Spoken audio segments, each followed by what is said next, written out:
오늘 함께 은혜 받으실 말씀은 구약성경 에스겔서 11장 14절에서부터 21절에 있는 본문 말씀을 보도록 하겠습니다. 여호와의 말씀이 내게 임하여 이르시되 인자야 예루살렘 주민이 내 형제 곧 내 형제와 친척과 온 이스라엘 족속을 향하여 이르기를 너희는 여호와에게서 멀리 떠나라.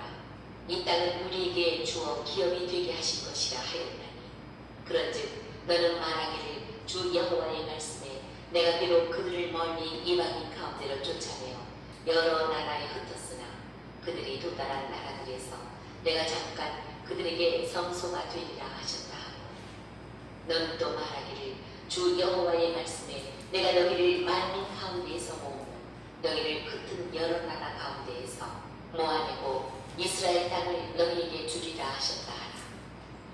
그들이 그리로 가서 그 가운데의 모든 미운 물건과 모든 가증한 것을 제거하여 버릴지라.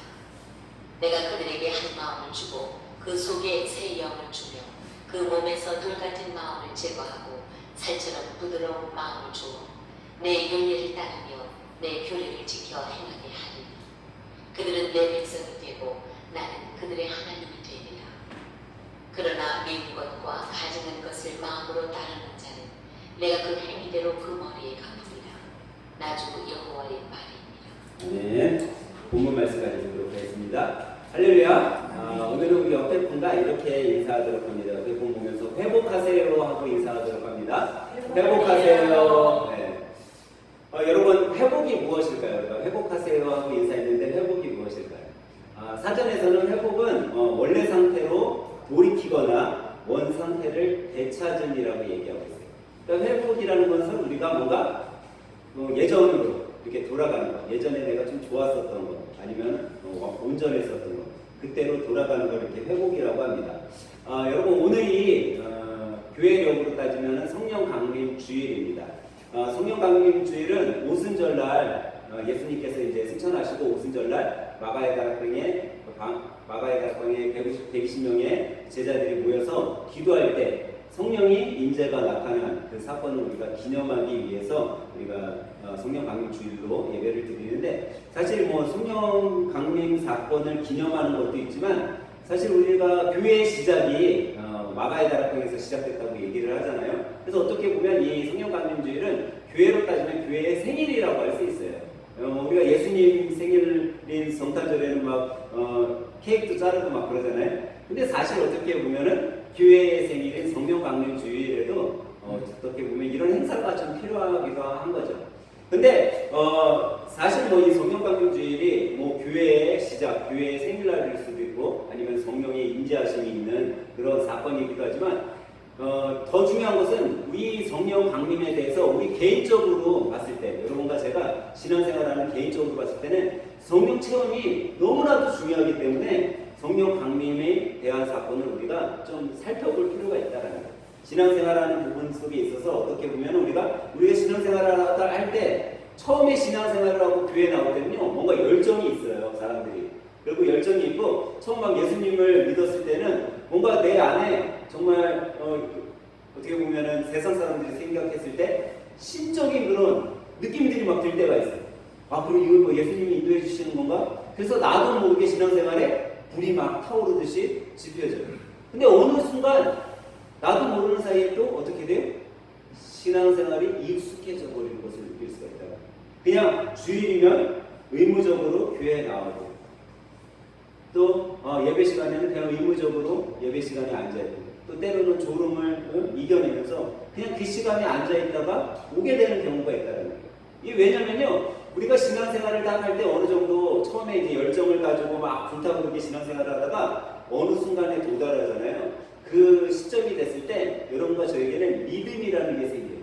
그리고 그 믿음이 성숙해지려고 하는 단계가 있거든요. 그 단계에 사단은 어떻게 하겠어요? 여러분과 제가 믿음이 커가는 걸 방해해요. 어떻게 해서든지 믿음이 커지지 못하게. 왜냐면은 그 이유가 믿음이 커지면은 그 후에 믿음이 성장한 사람한테는요 사단이 어차피 자기가 넘어뜨리려 해도 저 사람이 신앙으로 성숙해져 있기 때문에 실패할 걸 알고 있는 거예요. 제가 오후에 이제 우리 학생들하고 설교할 제목이 전신갑주를 입자. 그거를 지금 몇 주 동안 계속 준비해 놓고 있는데, 전신갑주라는 거는 믿음이 있는 성도가 입는 옷이거든요. 영혼에. 근데 이 전신갑주를 입고 무장한 사람에게는 사단이 못 도전하는 거예요. 어차피 자기가 질 건 아니고요. 근데 그 순간을 우리가 이겨내기 위해서 꼭 필요한 것이 있는데, 그게 뭐냐면 성령 강림을 느껴야 된다는 거예요. 성령의 임재하심을 체험해야 된다는 거죠. 근데 이 성령의 강림을 체험한 사람은요, 삶에 어려움이 있거나 뭐 신앙에 어려움이 있을 때 금방 이겨낼 수 있어요. 그게 왜냐면 회복할 수 있기 때문이죠. 그래서 여러분과 저의 삶 속에 우리가 성령 강림을 체험하는 게 참 중요한데, 여러분 어떻게 보면은 삶 속에서 여러분들 회복하고 싶은 부분들이 있으세요? 혹시 내가 생각하는 데 있어서 회복하고 싶은 거? 어떤 분은 뭐 이렇게 얘기할 수도 있겠죠. 목사님, 저는 인간관계를 회복하고 싶어요. 또 어떤 분은 목사님, 저는 경제적인 생활을 좀 회복하고 싶어요 하시는 분도 있어요. 또 어떤 분들은 부모와의 관계, 자식하고의 관계를 좀 회복하고 싶어요 하는 분도 있어요. 또 어떤 분은 부부 관계를 좀, 목사님, 저는 잘 회복했으면 좋겠습니다 라고 얘기하는 분도 있어요. 또 뭐 신용이 나빠지신 분은 목사님, 저는 신용을 좀 회복하고 싶어요 하는 분들도 있겠죠. 우리는 삶 속에서 회복하고 싶은 부분들이 되게 많이 있을 거예요. 제가 예전에 있던 교회에서도 이와 비슷한 설교를 했을 때, 설교가 끝나고 여자 집사님 한 분이 저를 찾아오신 거예요. 근데 이 여자 집사님이 원래 평상시에도 참 코믹한 재밌는 여자 집사님인데, 이분이 저한테 막 찾아가고, 목사님, 저 꼭 삶 속에서 회복하고 싶은데 싶은 게 있어요 막 그러는 거예요. 그리고 제가 이제 우리 집사님이 뭐 문제가 있나 보다. 그래서 집사님이 얘기하실 수 있으면 얘기해 주시면 제가 함께 기도해 드릴게요. 그랬더니, 목사님, 저는요 제 뱃살을 좀 회복하고 싶어요. 원래 재밌는 집사님인데 나는 또 뭐 어려운 게 뭐가 있는지 알고 다시 기도해 드릴게요 그랬는데, 뱃살을 회복하고 싶다 그래서 집사님 그냥 열심히 운동하세요 제가 그러고 말하는데, 여러분, 우리는 삶 속에서 회복하고 싶은 부분들이 되게 많다라는 거예요.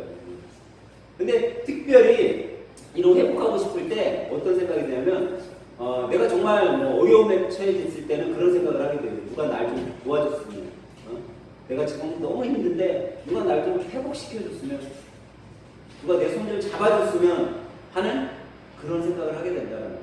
우리가 또 코로나로 인해 어려움이 있었잖아요. 경제적으로도 어렵고 이럴 때는 누가 내 이 경제적으로 어려운 거, 내 이 안타까운 거를 좀 이해해주고, 이 어려움을 좀 같이 마음 아파해주고 힘들어해주고 나를 위로해줬으면 하는 생각을 한다는 거예요. 이게 왜 그럴까요? 뭔가 회복되고 싶어서거든요. 뭔가 내가 이 어려운 순간을 이겨내고 싶은 거죠. 근데 여러분, 우리가 어떤 것들을 회복할 때 꼭 우리한테 삶 속에 따라오는 게 뭐가 있냐면 물질이라는 게 있어요. 물질만 회복되면 내가 삶이 좀 다 회복될 것 같아. 좀 경제적으로만 좀 여유 있으면 내가 다 좀 회복될 것 같아 라고 생각을 한다는 거예요. 근데 여러분, 과연 물질이 풍족하면 다 해결될 것 같으세요? 작년 9월 18일인가? 작년에 미국에서 미국은 이제 파워블이라는 로또를 하잖아요. 여러분들 로또 사시죠? 근데 이 파워블 맞은 사람이 얼마에 당첨되냐면 1억 1,000억 원을 당첨됐어요. 1억이 아니라 1조 1,000억 원. 1조 1,000억 원. 여러분 1조 상상 가시겠어요? 근데 이렇게 돈이 많으면 여러분 뭐 다 회복될 것 같으세요? 뭐 그 사람 전에 미국에 어떤 사람이 수천억 원의 파워블에 당첨돼갖고 갑부가 된 사람이 있었어요. 근데 이 가정에 어떤 일이 있었냐면 자식이 100억이 넘는 돈을 몇 개월 만에 탕진을 하고 아버지한테 돈을 달라고 했는데 아버지가 돈을 안 주니까 어떻게 했어요? 아버지를 고소해버렸어요. 그 파워볼에 대한 거는 온 가족 소유의 재산권인데 아버지가 나한테 돈을 안 준다 그래서 아버지를 고소해서 지가 한 1억 몇 얼마를 쓰고. 근데 여러분, 이렇게 돈이 많으면 뭔가 회복되고 좋고 행복할 것 같으세요? 그렇지 않다라는 거예요. 진정한 행복은 우리가 어떤 물질적인 것이 뭐 뒷받침되면 좋을 수도 있지만 그것이 아니라는 거예요. 오히려 다른 것에서 우리에게 더 진정한 회복이 있을 수 있는데, 그 중에 하나가 뭐냐면, 여러분과 제가 어려울 때, 내가 정말 힘들 때 누군가 내 옆에서 내 이야기를 좀 들어줄 만한 사람이 있습니다. 누가 내 옆에서 같이 힘들어해주고 나와 같이 울어줄 수도 있고, 아니면 내가 너무 기쁠 때 나와 같이 웃어줄 수 있는, 정말 내가 내 마음을 공유할 수 있는 사람이 있다면, 여러분이 조금 힘들어도, 아니면 내가 정말 기쁠 때도 여러분이 웃으면서 살 수 있다는 거예요. 즐겁게 살 수 있다는 거죠. 그런 동반자가 있을 때 우리가 정말 행복할 수 있다는 거예요. 근데 여러분의 삶 속의 동반자, 정말 내가 믿고 있는 내 남편, 내 아내도 여러분의 삶 속에 영원히 같이 갈 수 있을 것 같아요? 내 남편, 내 아내가 정말 영원히 같이 갈 수 있을 것 같아요? 그렇지 못하다는 거예요.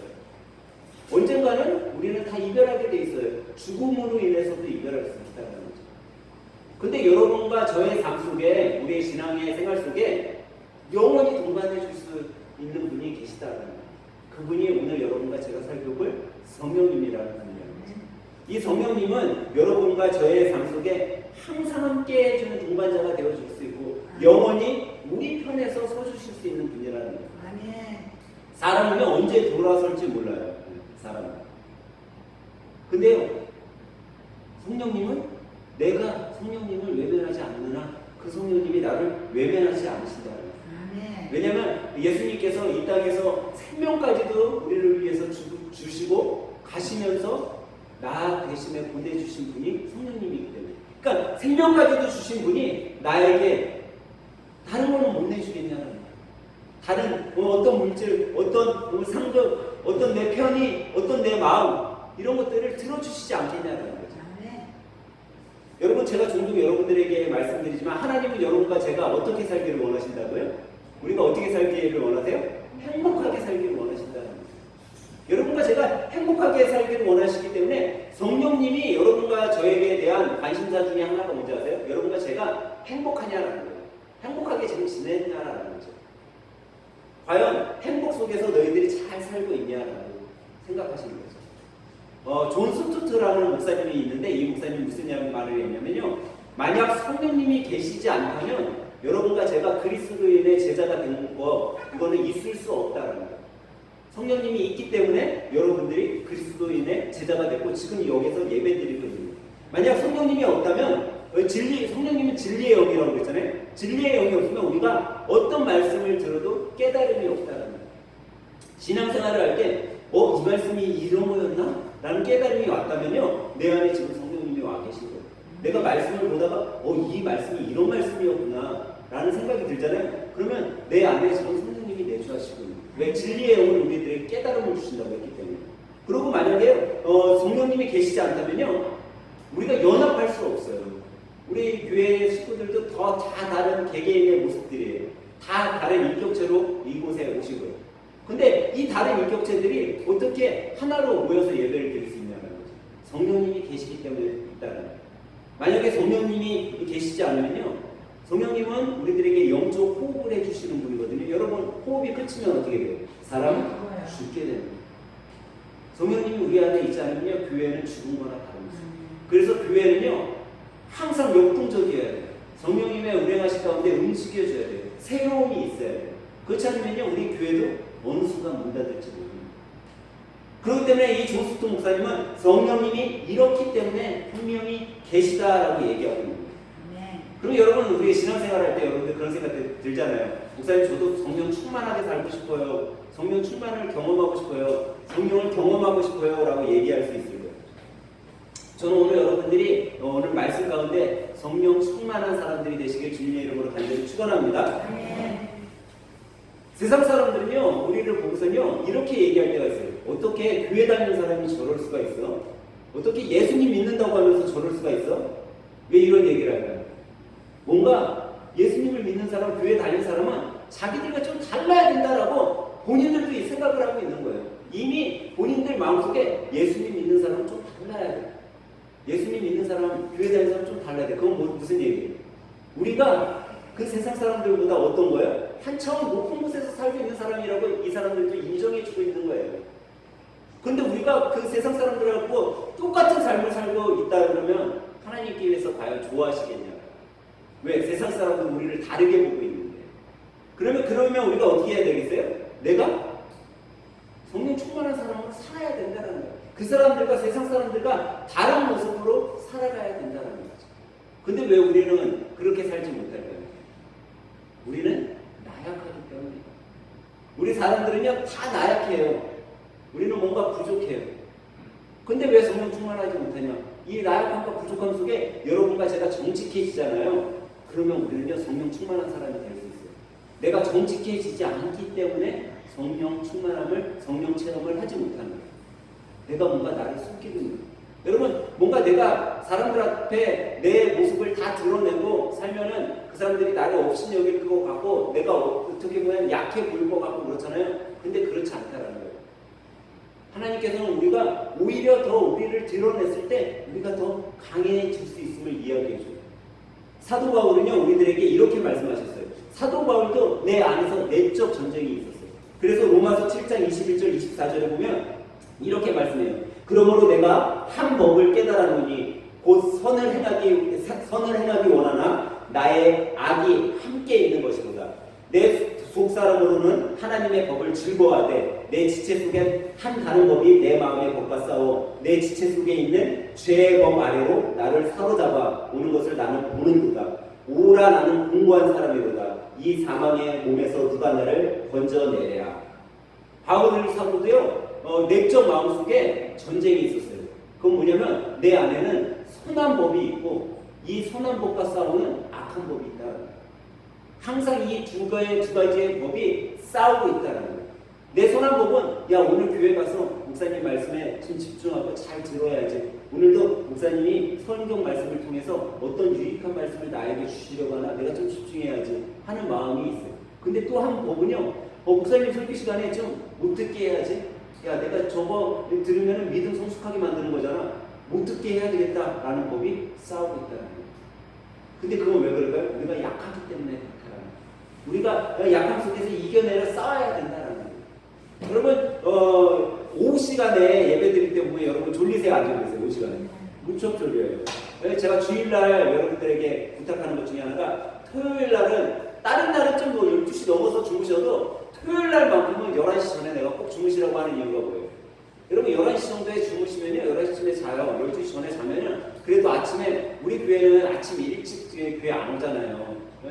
그러면은 적어도 8시 7시까지 주무시면은 그래도 이 11시에 주무시면 8시간 자는 거고 12시에 자면 7시간 주무시잖아요. 7시간, 8시간 자고 나오면 좀 덜 피곤해. 근데 여러분 새벽 1시, 2시까지 힘들게 있다가 아침에 일어나려고 하면 힘들어요, 안 힘들어요. 그러면 여기 나와서 앉아있을 때 어때요? 졸려요, 안 졸려요? 졸려요. 여러분들이 천하장사라고 해도요, 이 눈꺼풀을 이길 수 있는 장사 있어요, 없어요? 없어요. 여기에다가 막 이쑤시개 꽂아놔도 졸려요. 목사들도 똑같아요. 저도 다른 목사님들 설교하는데 가서 앉아있잖아요. 저는 제가 좀 이제 다른 분들보다 좀 잘하는 것 중에 하나가 설교가 됐든 강의가 됐든 그런 거 들을 때 저는 잘 안 좋아요. 그리고 그런데도 그렇게 저는 웬만하고 잠을 안 자거든요. 그런 거 들을 때는. 그런데도 졸음이 쏟아질 때가 있어요. 그러면 저는 막 내 허벅지를 막 꼬집어요.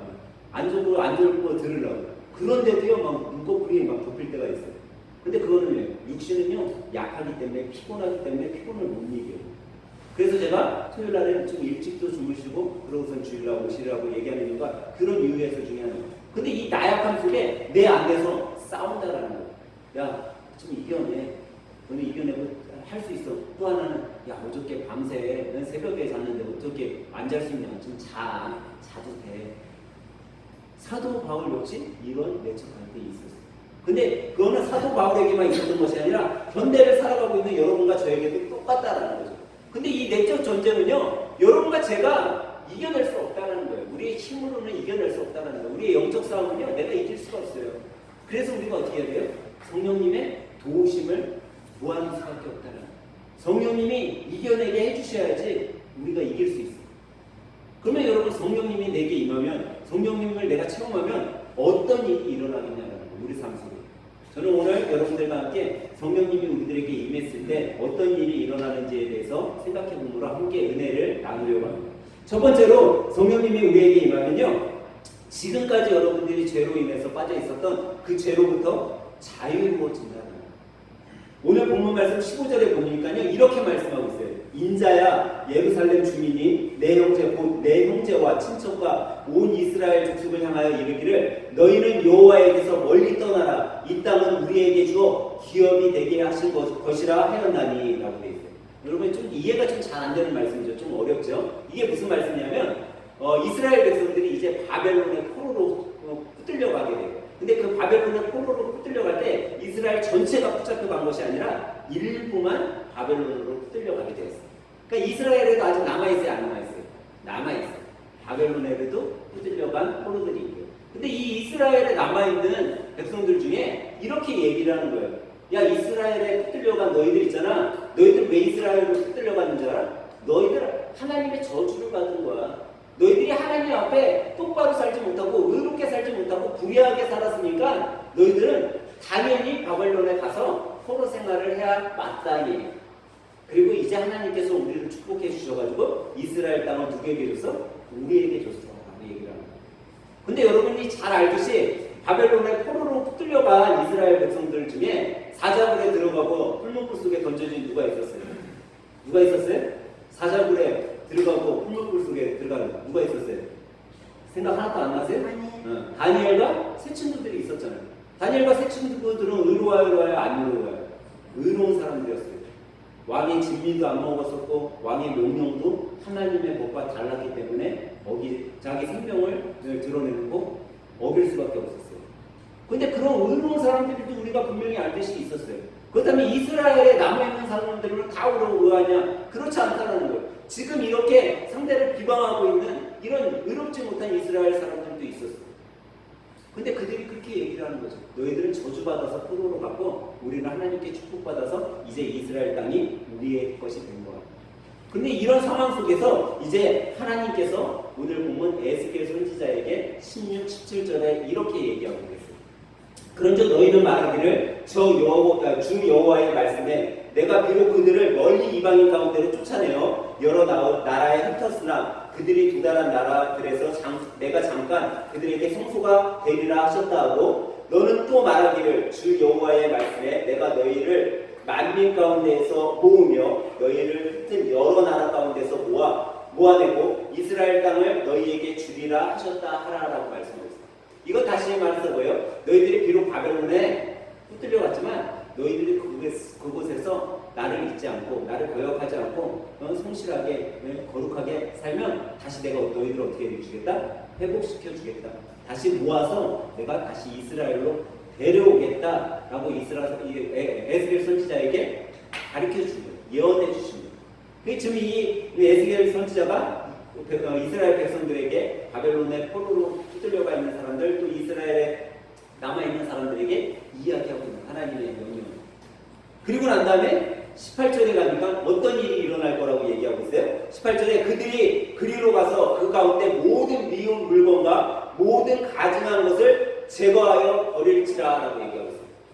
그러니까 바벨론의 포로로 붙들려갔던 사람들이 다시 이스라엘에 와서 다 하나님의 말씀 가운데 모이게 되면 그때 어떻게 한다? 모든 가증한 물건은 어떻게 돼요? 제거버린다고 했어요. 그 다음에 또 어떤 것들을요? 모든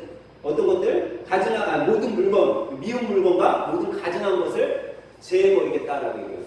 여기서 보면은 모든 미운 물건은 뭐예요? 물건이니까 말 그대로 우상이에요, 우상. 우상을 다 불태워버리겠다라는 거예요. 그런데 이 우상만 불태워버리는 것이 아니라 뒤에 이어서 나온 모든 가증한 것. 이 가증한 것은 뭘까요? 우리 안에 죄까지도 없애버리겠다는 거예요. 그러니까 우상만 없애버리는 것으로 끝나서는 안 된다는 거예요. 우리 안에 죄까지도 씻음 받아야 된다는 거예요. 그럴 때 우리가 온전히 성령 가운데 임재하는 거예요. 근데 여러분 우리 안에 죄는요. 여러분과 제가 우리의 힘으로 도저히 이 죄를 벗어 던질 수가 없다는 거예요. 여러분과 나의 능력과 나의 힘으로 할 수 없다는 거예요. 오직 성령님께서 우리 안에 임하실 때 우리의 죄가 사해지는 거예요. 그것이 어떻게 보면 성령님이 우리들에게 여러분과 저에게 주는 축복 중에 가장 큰 축복이라고 할 수 있습니다. 죄가 씻김 받으면 어떻게 돼요? 구원받게 되는 거예요. 근데 이 죄는 여러분과 제가 어떤 노력, 어떤 의지로 할 수 있는 거예요? 아니라는 거예요. 그냥 예수님을 믿었을 때 예수님께서 우리에게 주시는 거예요. 성령님이 우리 안에 임재하실 때 성령님께서 우리 안에 주시는 축복이라는 거죠. 사랑하는 여러분, 죄의 속박에서 우리는 벗어나야 합니다. 여러분과 저는 죄의 속박에서 벗어나야 돼요. 그런데 그것은 어떤 것으로 되는 것이 아닙니다. 성경에 수많은 믿음의 선배들이 또 우리 신앙생활할 때 현대를 살아가고 있는 믿음의 또 선배들이 하나같이 얘기하고 있습니다. 이 죄의 속박에서 벗어나는 방법을 가르쳐줘요. 그런데 그것은 빠른 게 있지 않다. 너희가 성령 충만함을 받으면 이 죄의 속박에서 벗어날 수 있다라고 가르쳐주고 있다. 지금 함께 예배드린 여러분 성령 충만함을 꼭 받으시길 주님의 이름으로 축원합니다. 성령 충만함을 받으면 여러분과 제가 죄의 속박에서 벗어날 수 있는 거예요. 죄에서 벗어나야 된다는 거예요. 그러면 두 번째로 여러분과 저에게 성령 충만함이 임하면 어떤 일이 일어나냐는 거죠. 그것은 내적인 변화가 일어나는 거예요. 여러분과 내 삶 속에 내적 변화가 일어나요. 오늘 19절은 이렇게 말씀하고 있어요. 내가 그들에게 한 마음을 주고 그 속에 내 영을 주며 그 몸에서 돌 같은 마음을 제거하고 살처럼 부드러운 마음을 주어라고 얘기하고 있어요. 여기 보니까 마음이 어떻게 됐어요? 변화되고 있어요. 돌 같았던 마음이 살처럼 바뀌고 내 마음에 여러 가지 분할된 마음이 있었는데 어떤 마음을 줘요? 한 마음을 준대요. 새 영을 준대요. 여러분 사람들은요 마음의 변화를 끊임없이 추구해요. 여러분들도 아마 마음의 변화를 끊임없이 추구하면서 살 거예요. 모든 사람은 마음의 변화를 추구해요. 그래서 이 마음의 변화를 추구하고 싶어서 뭐를 만들어요? 종교를 만들어요. 내가 어떻게든지 마음의 좀 변화, 좀 좋은 마음을 갖고 살기 위해서 종교를 만들어요. 또 윤리, 도덕과 같은 것들을 만들어요. 그래서 윤리적으로 살고 내가 도덕적으로 살면 좀 내가 내 마음에 좀 선한 마음, 변화된 마음을 갖고 살 수 있지 않을까? 이런 의미에서 살아간다는 거죠. 근데 사람은요, 아무리 자신이 자기를 변화시키려 노력을 해도요, 그 변화가요, 온전하게 변화되지 않는 거예요. 사람은요, 자기의 노력을 정말 힘들어요. 그래서 우리가 종종 하는 말이 있죠. 사람은 쉽게 뭐 한다고요? 변하지 않는다라고 얘기해요. 또 뭐 3살 버릇 여든간다라는 얘기도 있죠. 왜? 사람은요, 그만큼 변하기 힘든 거예요. 내가 정말 노력해서 좀 변한 것 같지만 그 당시 한 며칠 지나고 아니 몇 년 지나고 돌아봤더니 또 원상태로 와 있는 게 사람이라는 거예요. 왜? 내가 변하려고 했기 때문에 내가 변하고자 애썼기 때문에 안 변하는 거예요. 근데 여러분과 제가 진정으로 변하려면요 내가 변하려고 하면 안 된다는 거예요. 나의 약함을 우리는 인정하고 성령님의 도우심을 구할 때 성령님이 변화시켜 주시는 거예요. 여러분 우리가 잘 아는 다윗의 시편 51편 10절 11절에 이렇게 말씀하고 있어요. 하나님이여 내 속에 정한 마음을 창조하시고 내 안에 정직한 영을 새롭게 하소서. 나를 주 앞에서 쫓아내지 마시며 주의 성령을 내게 거두지 마소서라고 말씀하셨어요. 다윗은요 다윗 왕이 될 수 있었던 그 이유 중에 하나가요 자기 안에 성령님을 모시는 방법을 알았던 거예요. 하나님이 내 안에 계실 때 내가 왕으로서 또 내가 내 삶 가운데 위대한 존재로서 살아갈 수 있음을 알았던 거예요. 그래서 그는 자기의 약식, 자기의 권력 그것을 쫓은 것이 아니라 주님 제발 저에게 떠나가지 말아주세요. 하나님 성령님 내게 내 몸에서 그 성령의 그 힘을 거두지 마소서라고 고백하고 있습니다. 여러분 삶 속에서 여러분의 내적인 변화가 있고 싶은 것들이 있어요? 아니면 내 삶의 변화가 되고 싶은 부분들이 있어요? 그러면요 그걸 내가 변화를 시키려고 노력하지 말라는 거예요.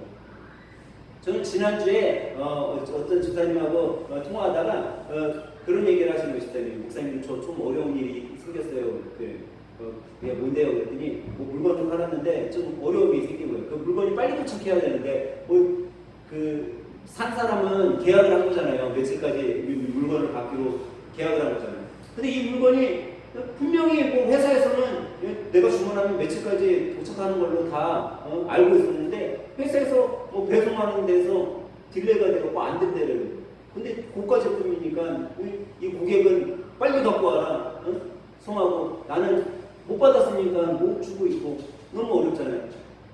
네, 뭐 지사님한테는 그런 얘기를 했죠. 지사님 잘 될 거예요. 뭐 제가 고객을 이해시키고 그래야죠. 저는 그러고 난 다음에 저 딴 거 한 거 없어요. 제가 뭐 가고 그 물건 어디 가서 받아올 수도 없잖아요. 쫓아가서. 저 마음은 그 택배사까지 찾아가서 받아오고 싶어.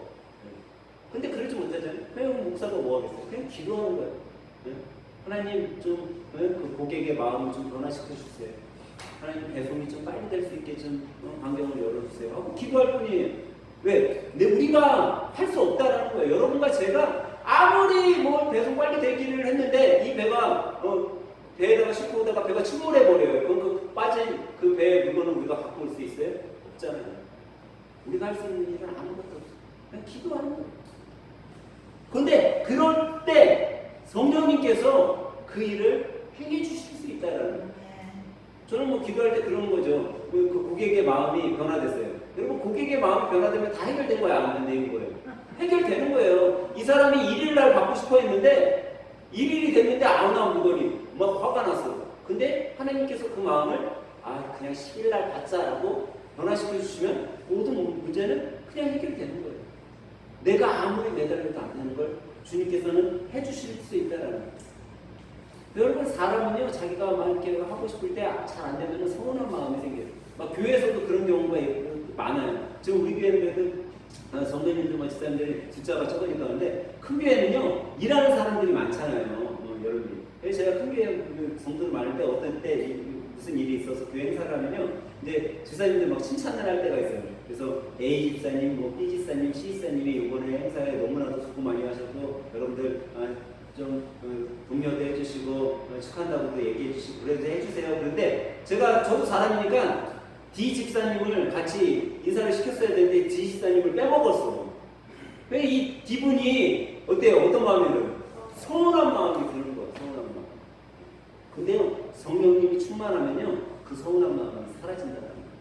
성령님이 충만한 사람은 어떻게 생각하는지 아세요? 야 목사님이 내 이름 빼먹었네. 나도 열심히 했는데 어떻게 내 이름을 빼먹을 수 있지? 이런 마음이 드는 게 아니라 야 목사님이 내 이름 빼먹은 거 보니까 야 나는 세상에서의 상급이 아니라 하늘에서의 상급이 더 쌓이는구나. 하나님이 나 더 축복하시려고 목사님이 일부러 빼먹게 얘기하게 만들었구나. 이렇게 생각한다는 거예요. 정말 차원이 다르죠. 서운한 마음이 아니라 오히려 더 감사한 마음을 준다는 거죠. 근데 이 마음이 어떨 때 우리들에게 오냐? 성령님이 오면 된다는 거죠. 근데 이 성령님은 여러분들과 저에게 꼭 해주시는 것이 있는데 그게 뭐냐면요. 하나 되는 한 마음을 준다는 거예요. 여러분 무엇이 우리가 회복되고 싶어 할 때 여러분들 한 마음이 돼야지 회복된다는 거예요. 가정이 회복되고 싶으면요. 온 가족 식구들이 한 마음이 돼야 돼요. 부부가 회복되고 싶잖아요. 남편과 아내가 한 마음이 되면 회복되는 거예요. 여러분 교회가 회복되려고 하면요. 교회 성도들이 한 마음이 되면 회복되는 거예요. 나라가 잘 되고 행복한 나라가 되려면요. 온 국민이 한 마음이 되면 그 나라가 행복하고 즐거운 나라가 되는 거예요. 이 한 마음이 되는 게 중요한데 이 한 마음이요. 내가 하는 것이 아니라 성령님이 우리들에게 인도해 주실 때 한 마음이 됩니다. 그래서 우리는 한 마음이 되기 위해서 뭐 할 뿐이에요? 기도할 뿐이에요. 그래서 마태복음에 보면요. 마태복음 18장 19절에 이렇게 말씀하고 있어요. 진실로 다시 너희에게 이르노니 너희 중에 두 사람이 땅에서 합심하여 무엇이든지 구하면 하늘에 계신 내 아버지께서 그들을 위하여 이루게 하시리라. 어떻게 기도하면요? 합심해서 두 사람이 됐든 세 사람이 됐든 10사람이 됐든 그 숫자가 중요한 것이 아니라 한 마음으로 합심할 때가 중요해요. 근데 이게 어떻게 되냐? 성령님이 임하는 자들에게 주신다는 거예요. 성령님이 임하면요, 이 성령님께서 우리들의 마음을 붙잡아 주시고 한 영, 한 마음으로 새 마음을 주신다는 거예요. 오늘 이 예배를 드리고 함께 드시는 여러분, 성령님께서 여러분과 저의 연약한 마음을 붙들어 주시고 우리 모두가 합심하여 하나됨으로 축복받는 그런 인생길을 살아가시길 주님의 이름으로 간절히 축원합니다. 그러면 마지막 세 번째로 성령님이 임하시면 여러분 어떤 일이 일어날까요? 여러분과 저의 삶 속에 어떤 일이 일어날까요? 우리 삶 속에 영적 능력이 일어난다. 능력이 일어난다.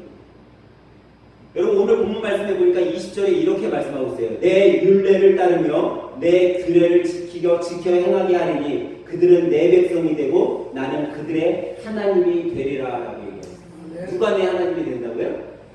누가? 하나님이 하나님이 된다는 거예요.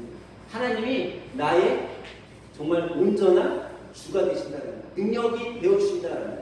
여러분 종종 제가 우리 여자 집사님들한테 이런 얘기를 해요. 집사님들은 정말 능력자이신 것 같아요. 소머즈인 것 같아요. 내가 이렇게 얘기를 해요. 근데 왜 소머즈라고 얘기하면 막 직장 다니시는 분, 뭐 사업하시는 분, 사회생활 하시는 분, 막 있잖아요. 근데 여성분들은 사회생활만 해도 또 뭐예요? 집에 와서 살림도 해야 돼. 그리고 막 아이들도 해야 돼. 남편들은 보통 대부분 어때요? 바깥에서 일하고 나면 야 이거 나 힘들게 일하고 와서 힘들어. 소파에서 꽉 누워서 리모컨만 만지고 있어요. 대부분이 이래요. 근데 여자 집사님들은 뭐예요? 나가서 일하고 와서 또 일해. 그래서 제가 소머즈라고 얘기를 해요. 근데 여러분 오늘 성령이 임했을 때 주시는 이 성령의 능력은요, 이 능력과는 차원이 다른 능력을 주신다는 거예요. 여러분 세상의 능력도 보면은 집사님 진짜 소모지 같다, 진짜 능력자들이다 라고 생각하는데 그거와는 정말 다른 그런 진짜 능력을 성령님께서 주신다는 거예요. 근데 이 성령님이 주시는 능력을요, 여러분과 제가 다 받을 수 있는데 어떨 때 받을 수 있냐면 그냥 받도 되는 게 아니에요. 사도 바울은요, 이 삶의 법칙을 알고 있었어요. 여러분 생각에 사도 바울은 어떤 사람이었죠? 사도 바울은요, 학식이 되게 뛰어난 사람이었어요. 당대 최고의 학문을 한 사람이에요. 그리고 이 사람은요, 최고의 권력에 갈 수 있는 좋은 집안의 출신이에요. 지금으로 얘기하면 금수저를 물고 태어났어요. 여러분, 금수저 물고 태어나면은 위에 올라가기가 쉬워요? 안 쉬워요? 쉬워. 그런 사람이었어요. 그리고 자기가 하는 일이 정말 타당하다라고 생각했어요. 그리고 자기는 똑똑한 사람이라고 생각을 했어요. 그럼 부족한 게 아무것도 없었어요. 그런데 하나님이 그런 사도 바울을 어떻게 사용하셨어요? 그 잘나고 똑똑하고 유능할 때 사용하신 게 아니에요. 오히려 하나님은요, 그 사도 바울을요, 가장 나약하게 만들었어요. 처절하게 낮은 자로 만들었어요. 그가 가장 낮은 것들을 경험하니까 자기의 나약함을 어떻게 해요? 인정하는 거예요. 야, 내가 그렇게 뛰어나다라고 생각을 했는데, 내가 그렇게 똑똑하다고 생각했는데, 내가 그렇게 능력자라고 생각했는데, 나는 정말 티끌도 못한 나약한 존재였구나. 나는 정말 부족한 존재였구나 라고 고백할 때 하나님께서 그를 사용하셨어요. 그랬더니 사도 바울이 뭐라고 고백을 해요? 고린도후서 12장 90절에 나에게 이르시기를 내 은혜가 내게 족하도다. 이는 내 능력이 약한 데서 온전하여지니라 하신지라. 그러므로 도리어 크게 기뻐함으로 나의 여러 약한 것들에 대하여 자랑하리니 이는 그리스도의 능력이 내게 머물게 하려 함이라. 그러므로 내가 그리스도를 위하여 약한 것들과 능욕과 궁핍과 박해와 공고를 기뻐하노니 이는 내가 약한 그때에 어떻게 하느라 강하니라 라고 말씀합니다. 사도 바울은 자기가 강할 때 강하다고 얘기 못했어요. 자기가 강할 때는요, 정말 진짜 나는 강한 사람이야 라고 얘기 못했어요. 근데 오히려 가장 자기가 약하고 궁핍하고 비천함에 처해 있을 때 뭐라고 얘기해요? 이 약한 데서 내가 뭐하다고요? 강하다라고 얘기합니다. 근데 그가 강하다고 얘기할 수 있었던 그 이유를 바로 앞에 얘기했는데 뭐라고 얘기하고 있어요? 그리스도의 능력이 내게 지금 뭐하고 있다고요? 머물러 있다라고 얘기합니다. 그러니까 이 능력은 내가 만들어내는 능력이에요? 아니라는 거예요. 주님께서 주시는 능력이에요. 성령님께서 내 진짜 능력을 나에게 부어주셨다는 거예요. 그러니까 성령님께서 내게 있으면요, 나의 노력은 필요 없는 거예요. 그래서 여러분과 제가 진짜 구할 거는요, 무슨 하나님 나에게 능력을 주세요. 하나님 내가 이거 잘할 수 있게 해주세요. 이것보다 하나님 나는 너무 부족해요. 나는 지금 너무 연약해요. 하나님 나와 함께 머물러 주세요. 성령님 내 안에 임재해 주세요. 그러면서 성령님의 하나님의 능력을 우리가 구해야 된다는 거예요. 그러면요, 그 구한 우리의 기도로 인해 하나님이 여러분과 저에게 능력을 주신다는 거예요. 그러면 이거를 다시 말해보면 어떤 거예요? 능력, 여러분들이 제가 능력 있는 삶, 정말 권력자로서 살고 싶으면요, 어떻게 해야 되는 걸 얘기하고 있어요?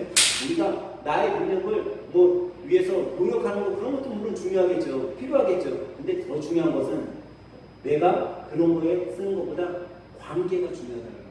누구와의 관계가 중요하다? 성령님, 하나님과의 관계가 중요하다. 하나님과의 관계가 있으면은 내가 아무리 노력 안 해도 될 수 있다는 거예요. 제가 예전에 한번 여러분들에게 말씀드렸잖아요.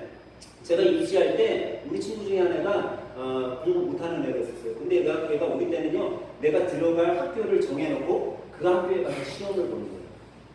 근데 저는 그때 목사님 아들이지만 믿음이 하나도 없었어요.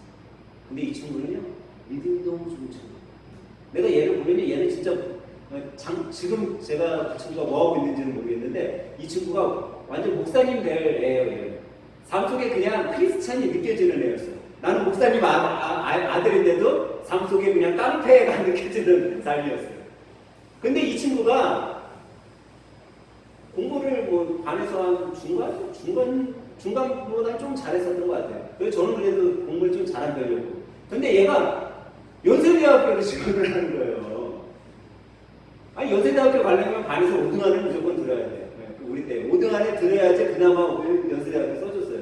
근데 이 친구는 반에서 그때 한 50명 다니는 반에서 한 25등, 30점 하는 친구니까 연세대 써주지도 않죠. 근데 선생님한테 연세대를 써달라는 거야. 그래서 선생님이 부모님 데려와라. 근데 부모님이 와서 뭐라 했는데 우리 자식 떨어져도 좋으니까 그냥 연세대 써주세요. 해갖고 얘가 연세대를 썼어요. 연세대 갖고 지금 가서 시험 보는 거예요. 근데 여러분 붙겠어요? 떨어지겠어요? 떨어져야죠. 근데 합격했어요. 내가 너무 신기했어. 야, 너 진짜 공부 못하잖아. 그래서 꼭 그네했어. 어떤 놈만 보고서 합격한 거야? 그랬더니 얘가 나한테 하는 얘기가 야, 나 기도하고 있는데 하나님이 주관식이잖아요. 주관식. 사지점 다용은 뭐 찍었다고 생각을 해. 네? 근데 하나님이 답을 보여주시더래요.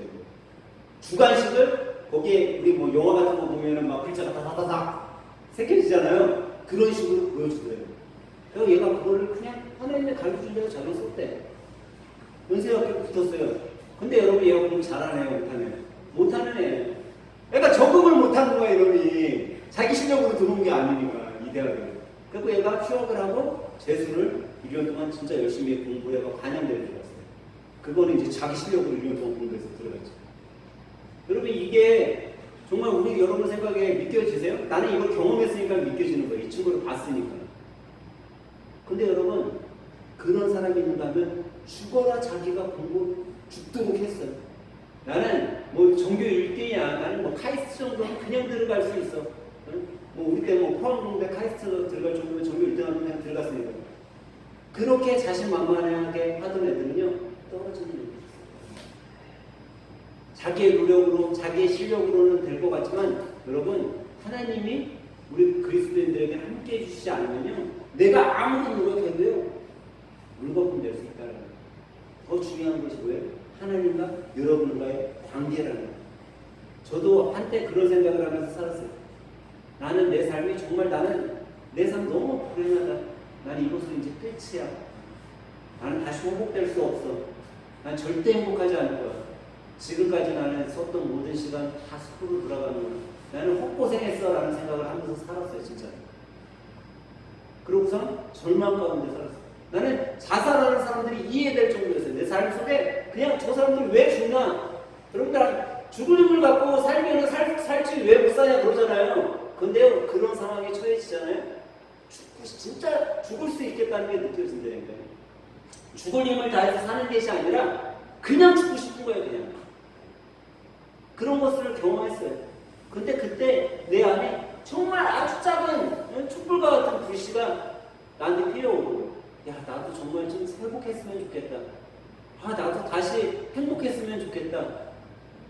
나도 좀 살았으면 좋겠다 하는 그 불씨가 지피어 올라오기 시작했어요. 근데 그때 성령님께서 나에게 임재해 주시고 그러고서 그 불씨를요 꺼지지 않게 해주셨어요.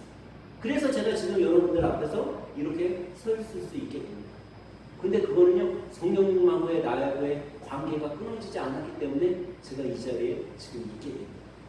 저는 오늘 여러분들이 정말 어떻게 보면 저와 같은 것들을 크고 작음의 차이는 있겠지만 경험해 본 분들도 있을 거예요. 삶 속에 아니면 지금 그런 위기에 있는 분들도 있을 수 있을 거예요.